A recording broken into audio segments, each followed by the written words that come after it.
Work വിസയിലേക്ക് അൺസ്കിൽ വിസയിലേക്ക് മാറുന്ന teams ഉണ്ട്. അപ്പോൾ സ്കോഡയുടെ മെയിൻ സെന്റർ ആണ്. ഈ സ്ഥലത്ത് നമുക്ക് പാർട്ട് ടൈം കിട്ടാനില്ല. എക്സ്പെൻസ് കവർ ചെയ്യാൻ പറ്റും. ഫുഡ്, ജസ്റ്റ് ട്രാവലിംഗ്, ഇങ്ങനത്തെ കാര്യങ്ങൾ മാത്രമേ നമുക്ക് മീറ്റ് ചെയ്യാൻ പറ്റുള്ളൂ.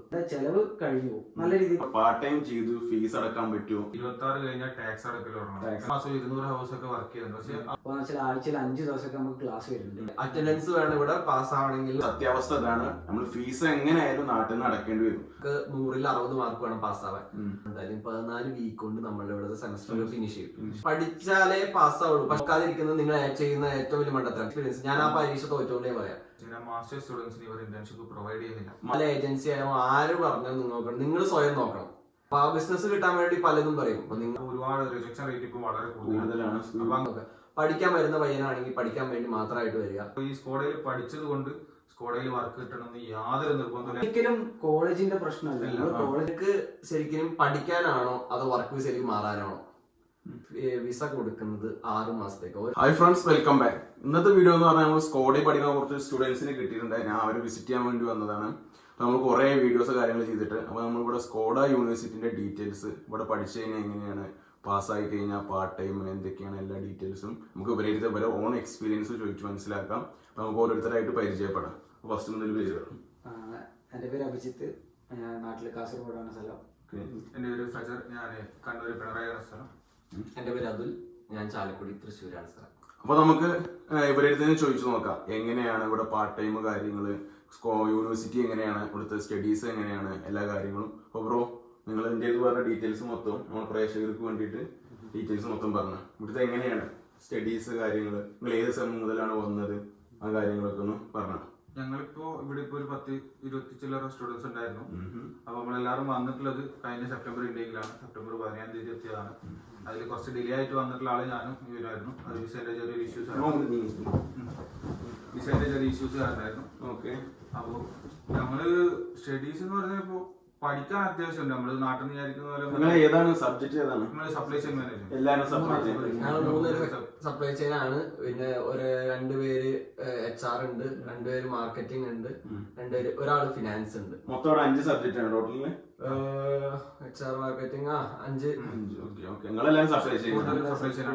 ഇന്റർനാഷണൽ, അതായത് ഇംഗ്ലീഷ് ടീച്ചിങ് കോഴ്സ് ഇവിടെ ഈ 4-5 ഉള്ളൂ. പിന്നെ ബാക്കിയെല്ലാം ചെക്കാണ്.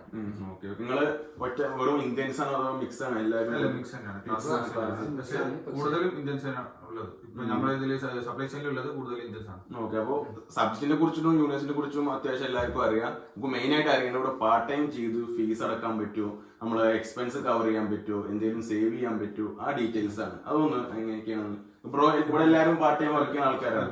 നിങ്ങളെ എക്സ്പീരിയൻസ് ഒന്ന് പറയും. നമ്മൾ സത്യം പറയുകയാണെങ്കിൽ ഇത് നമ്മുടെ യൂണിവേഴ്സിറ്റി ആടാന്ന സ്ഥലത്താണ്.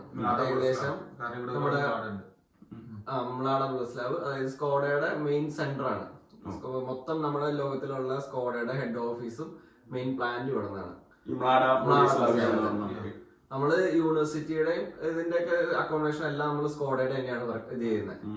എന്നാലും നമുക്ക് ഇവിടെ ഈ സ്ഥലത്ത് നമുക്ക് പാർട്ട് ടൈം കിട്ടാനില്ല.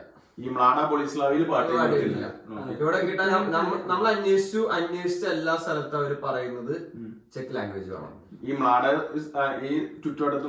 നമ്മുടെ തൊട്ട് ഫ്രണ്ടിൽ തന്നെ ഇവിടെ 2 സ്ഥലമൊക്കെ ഉണ്ടെങ്കിലും എല്ലാവരുടെയും ചെക്കാണ് വേണ്ടത്. ഇവിടുത്തെ ആൾക്കാർക്ക് ചെക്ക് അറിയുള്ളൂ. അപ്പൊ നിങ്ങള് വർക്ക് ചെയ്യുന്നപ്പോ എല്ലാരും പ്രാഗിലാണ്.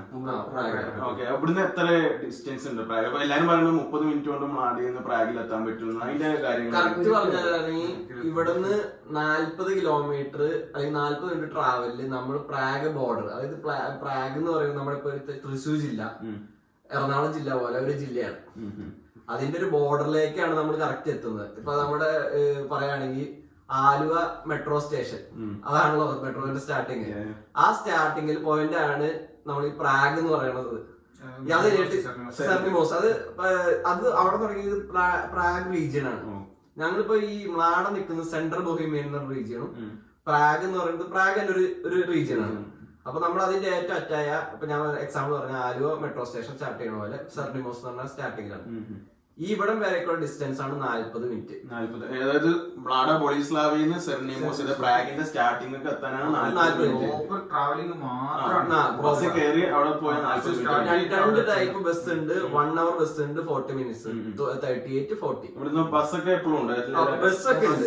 അത് നൈറ്റ് ഏറ്റവും ലാസ്റ്റ് ബസ് 12 ഈ മിഡ് നൈറ്റ് ആവുമ്പോഴേക്കും ഏകദേശം ബസ് കഴിഞ്ഞു. അതേപോലെ തന്നെ മെട്രോയും തീരും. അപ്പൊ നമ്മള് ഈ പറഞ്ഞ 40 മിനിറ്റിൽ നമ്മള് പ്രാഗിന്റെ ഔട്ടറിൽ എത്തി. അവിടെ നിന്ന് പിന്നെ പ്രാഗ് ഏത് ഭാഗത്താന്നുള്ളത് നമുക്ക് പോകേണ്ട അനുസരിച്ച് പിന്നെ മെയിൻ ആയിട്ട് പണി കിട്ടാൻ ഒന്നെങ്കിൽ മെയിൻ സിറ്റി പ്രാഗിന്റെ നടുവിലാണ്, അതായത് മുസ്തക്ക്, നരോദിനി അങ്ങനത്തെ സ്ഥലങ്ങളുണ്ട്. അവിടത്തേക്ക് ഒരു 20 to 25 മിനിറ്റിന്റെ അടുത്ത് സെർനിമോസിന്ന് 25 മിനിറ്റ് ഉണ്ടാവും മുസ്തക്ക് എന്നാണ് മെയിൻ സിറ്റിക്ക് എത്താൻ. അപ്പൊ ഒരു ഇവിടുന്ന് ഒരു 40-25 1.5 മണിക്കൂർ നമുക്ക് പ്രോപ്പർ ട്രാവലിംഗ് മാത്രമുണ്ട്. ഇനി ഈ മെട്രോയിലെ ഏറ്റവും അവസാനം വരെ എത്തണമെങ്കിൽ പോയി 40 മിനിറ്റ് ആണ്. അപ്പൊ നിങ്ങൾ ഊഹിക്കണം ഈ പ്രാഗ് എത്രത്തോളം വലിപ്പമുള്ളതെന്ന് ഊഹിക്കാൻ വേണ്ടി ഞാൻ പറഞ്ഞത്. മെട്രോ സ്റ്റാർട്ടിങ് തൊട്ട് മെട്രോന്റെ ഒരു ലൈനിന്റെ എൻഡിങ് വരുമ്പോഴേക്കും 40 മിനിറ്റ്സ് ആണ് എല്ലാ സ്റ്റോപ്പിൽ നിർത്തി പോകും. അപ്പൊ ഇതാണ്. അപ്പൊ ഏകദേശം ഒരു 1.5 മണിക്കൂർ ട്രാവലിംഗ് മാത്രം. പക്ഷെ നമ്മൾ അതിന് മുന്നേ പ്രിപ്പയർ ആവേണ്ട കുറെ കാര്യങ്ങൾ. നമ്മൾ രാവിലെ എണീക്കണം, തിരിച്ച് അതേപോലെ നമ്മൾ എത്തുന്ന കാര്യം, നമ്മളെ ബസ് ഡിലേ ആയ കാര്യം, കാരണം എന്തെങ്കിലും കാരണവശാൽ ബസ് ഡിലേ ആവും. അപ്പൊ എങ്ങനെ നമുക്കൊരു 2 മണിക്കൂർ വൺ സൈഡ് മാത്രം 2 hour അങ്ങോട്ടും 2 hour ഇങ്ങോട്ടും. നമ്മളെപ്പോഴും പറയാൻ സേഫ് ആയിട്ടാണ് 2 hour ജേർണി. പക്ഷെ പുറത്ത് പല ആൾക്കാരും പറയുന്നത് അരമണിക്കൂർ 30-40 മിനിറ്റ് കൊണ്ട് പ്രാഗിൽ എത്താൻ പറ്റുന്ന ഒരിക്കലുമില്ല. ഈ സ്കോഡിൽ പഠിക്കുന്ന ഒരു സ്റ്റുഡൻസിന് 40 മിനിറ്റ് കൊണ്ട് എന്തായാലും പ്രാഗിൽ എത്താൻ പറ്റില്ല. എത്താൻ പറ്റില്ല. പ്രാഗില് പ്രാഗ് റീജിയനിലെത്തും. മെയിൻ സിറ്റി അതായത് അവന് പ്രാഗിൽ ഇപ്പൊ സെർനിമോസ് തുടങ്ങി അവൻ പാർട്ട് ടൈം ചോദിച്ചു തുടങ്ങി കഴിഞ്ഞാൽ അവൻ എന്റെ ഊഹം ശരിയാണ്, ഒരു പ്രാഗിന്റെ സെന്റർ ഭാഗമാകുമ്പോഴേക്കും അവന് ഇംഗ്ലീഷ് കിട്ടുള്ളൂ. ആ പ്രാഗിന്റെ സെന്റർ ആകുമ്പോഴേക്കും അരമണിക്കൂറിന്റെ ജേർണി ഇപ്പൊ ഞാൻ പറഞ്ഞ സെർനിമോസിന് അരമണിക്കൂർ വീണ്ടും വരുന്നുണ്ട്. അപ്പൊ 40+30 അത് വെച്ച് കണക്കൂട്ടാക്കാം. അപ്പൊ എങ്ങനെയായാലും ഒരു 2 hour ട്രാവൽ ഉണ്ട് ഈ മ്ലാഡ സ്കോഡ യൂണിവേഴ്സിറ്റി എന്ന് പ്രാഗ് സെന്ററിൽ എത്താൻ വേണ്ടിയിട്ട്. അപ്പൊ അതൊന്നും പല ആൾക്കാരും പെട്ടെന്ന് എത്തും എന്നൊക്കെ പറയാനുണ്ട്. അപ്പൊ അത് അതിന്റെ ഒരു വശം. നമുക്ക് ഇതിനെ മറുവശം നോക്കാം. അതായത് ഇവിടെ പാർട്ട് ടൈം ചെയ്ത് കഴിഞ്ഞാല് പാർട്ട് ടൈം കിട്ടും എന്ന് എല്ലാരും പറഞ്ഞു. പാർട്ട് ടൈം കിട്ടി കഴിഞ്ഞപ്പോ ആൾമോസ്റ്റ് 2,500 euro എന്തോ ഇവിടെ ഫീസ് ഉണ്ട്. സെമ്മിന് 2,550 രൂപ സെമ്മിന് ഫീസ്. 550 യൂറോ. ഈ യൂണിവേഴ്സിറ്റി മാത്രം പ്രത്യേകതയാണ് ഇവിടെ യൂറോയിലാണ് ട്രാൻസാക്ഷൻ. അല്ല ഒരു